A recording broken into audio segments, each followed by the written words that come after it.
Hi, this is Brent with TheraSaaS, and in this video, I'm going to do a checklist for you before you go live with TheraSaaS, some things you want to check. Okay, so first off, we're in the Opportunities tab here, and there's a few things I want you to do. I want you to go up here into this little three dots and this little additional info and click on Task and Note. So I'm going to uncheck these, and you're going to see what's going to happen. I'm going to hit Apply. You'll see those little bubbles that are there, they disappear. I think they're really helpful little notifications for you, for intake coordinators to have that information. So you'll see that pop up there, those notes and tasks. Also double check and make sure this is what you want for your pipeline. Now you can always change this at any time. So just go to pipelines, and I believe this is the new client, and you can update the different stages of the pipeline.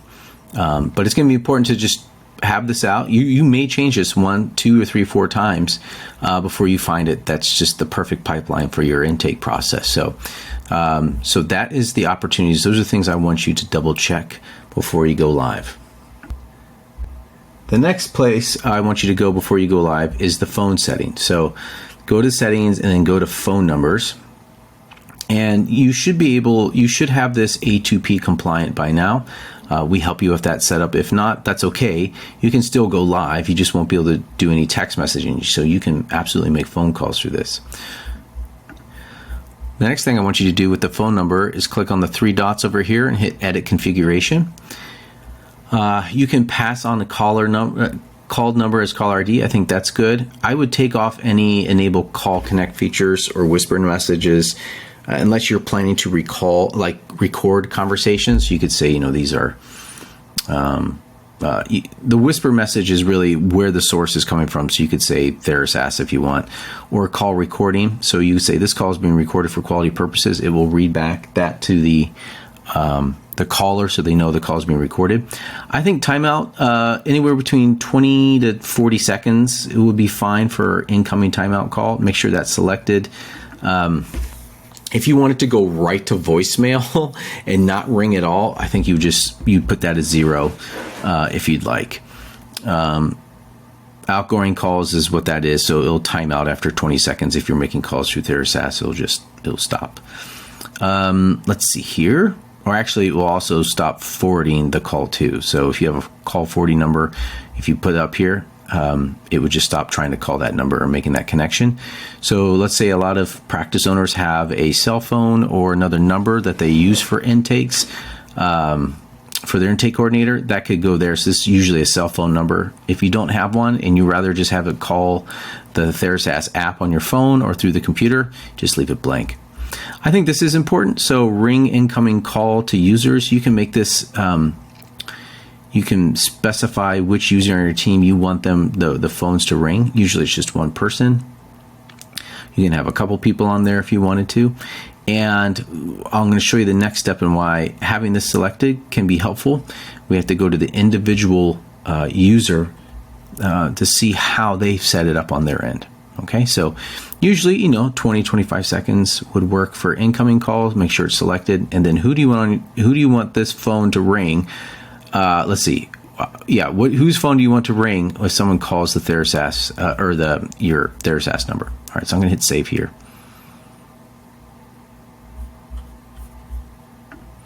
So the next place I'm going to go is to Troy's account. So go to My Staff, and you're going to click on the Edit button, and then go to Call Features. Don't worry about the inbound Twilio number. You don't have to specify this. There's only one number here. Most practices only have one number. But let's say if there's a billing number that you want to have through TheraSaaS, then you would, and Troy was the biller, then you would mark them as the biller. Like you select the billing number to match with his account. Now this is what I really want you to pay attention to. This forwards call to. There's a embedded hierarchy here. So you have your web app, mobile app, my phone number. If you have web app select and my phone number selected, it's only going to call the web app. The one to the left is going to override anything else. So if we have all three selected, it's still going to call the web app. If you have both selected, it's only going to call the mobile app that's on your phone. If you have my phone selected, it's going to be the phone number that is associated with this user. It's important to note that Troy doesn't have a phone number here, so it's not even going to call his phone. So it's not going to go anywhere. So what we're going to need to say is underneath the call and voicemail settings, you're going to want to say mobile app. So if we go back to the phone number, or hit save here.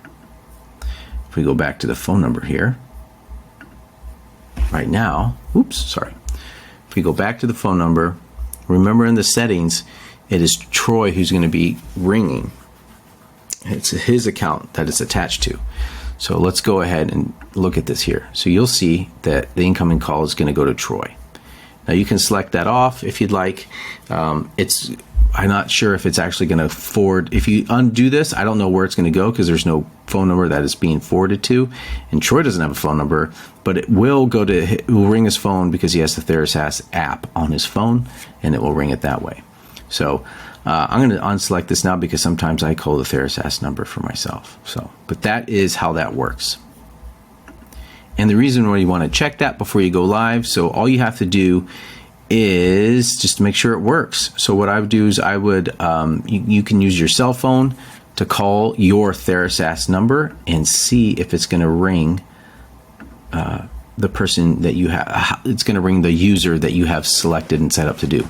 So test that a few times. And also the other thing you want to test is under your business profile, make sure that you have a voicemail MP3 uploaded or a WAV file to greet those who you're not able to pick up on time. The other thing is you can enable is a message text back here. So if you miss the call, they can get an automatic text message. Again, this only works if you're A2P verified, if your phone number is verified. So you can double check that and also customize this however you want, and be sure to test it out first. Okay, so that's really the big one, is checking the phone calls, your voicemail message here, and making sure the phone number is assigned to the users you want to contact when the phone number is called. All right, so let's jump over, before we go live, let's jump over to sites, and then let's go to forms and go to your builder here. The one thing I want you to double check for your form builder is on the options, styles and options page up here. Click on that. And I want you to go to options and then your message. So make sure this message, the success message, when somebody submits a form on TheraSaaS, that this is what you want it to say. Or if you have a thank you page on your website, you could put the URL here, and it can redirect to a thank you page or another page on your website if you like after the submission. Okay, so double check that. And before we test this form, let's jump back over. Oh, the other thing I want you to check here is email notification. Now, through the automation, you'll get a notification, but you could also get a beautifully designed email of the information from this form when it was filled out, sent to your inbox, and you can update that notification right here if you'd like. All right, so let's jump back, and we're going to hit proceed, and we're going to go check out the automation here. So let's double check your automation before you go live. So you want to make sure that the automation trigger is the form that you want, and you're going to say, if you don't have this set up, it's like, oops, click on the form, sorry, and then the trigger is the form submitted, and then you're going to say which one it is. Let's add a filter, and the form is the therapy intake form. Okay. That's what it's going to be. Let's zoom back in here. All right, so it's the same thing here, but you want to make sure that you have form submitted, intake form. Name the form that you're using here so you get your nomenclature right. Okay, but I'm going to go ahead and delete this since it's redundant. Now I want you to go through the different aspects here. So it's going to be which visual pipeline do you want it to be put in? You want to say the pipeline is the new client pipeline. All right. And then what stage do you want this contact to go into? Remember all those different stages in the pipeline? Just put in the first one.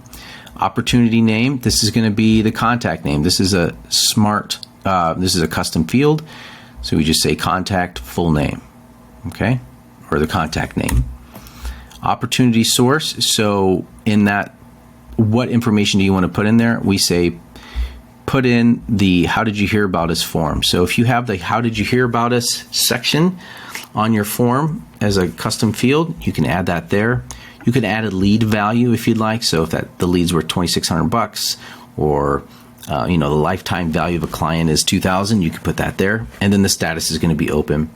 I also recommend that you could click this, allow opportunity to be moved into any previous stage pipeline. So that allows for flexibility in the pipeline. And before I move on, I want to make sure that you click on the settings and you can allow for re-entry into this automation in case you need to put that person back into the automation. All right, let's go back. Oops. All right, so let's make sure everything else, do you want to assign an intake coordinator to every new contact that comes in? You would add that there. Are there any specific tasks you want to add to each contact who comes through this automation? So maybe that's verify insurance. Maybe, that's something else. Collect and, I don't know. You can make it up however you want it. And then there's internal notifications. So make sure those are set up the way you want it to be. And then you have a wait step, and then double check that this is what you want to say to this person who is submitted a form. You could also add any attachments like frequently asked questions or directions to your office if that's helpful.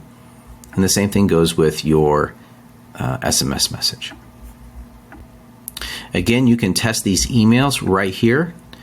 And just so you know, it's not going to pull this, most likely it's not going to pull this information, so this name's going to be blank. But this is just a quick little test to see how it looks like on email and if there's any updates you need to make from the from email, the subject, whatever it might be. All right, the next thing you want to do is make sure that this draft publish button here, you want to make sure that's hit the publish, hit save. You could also test the entire workflow as well. The other thing that's going to be important is you can have the stats view. So as people are entering into this automation, you can see the email deliverability and the SMS deliverability. Okay, now you're ready to test the form and the automation. So just go back here and go to sites, go to form, the form builder, and then the general, whatever the main intake form is. And then all I need you to do is go to integrate and open form link. This is where it's stored on TheraSaaS, and you can just fill this out, test it out, see if the automation works, how it looks, how it feels, and you're able to find all the information that you want. Okay, so that's that. And now when you're ready to go live, you click the embed code and you can place the form right on your website. Or if you want, I've seen a lot of clients do this, just hit integrate, and the main call to action button on their website is schedule an appointment, and they just grab this link right here. Or you could click on the copy form link and it will take them to this page, and they can then fill it out this way. All right, so those are the things I suggest you do before you going live with TheraSaaS. Hopefully this was helpful. If not, reach out to our support team, and I'll see you in the next video.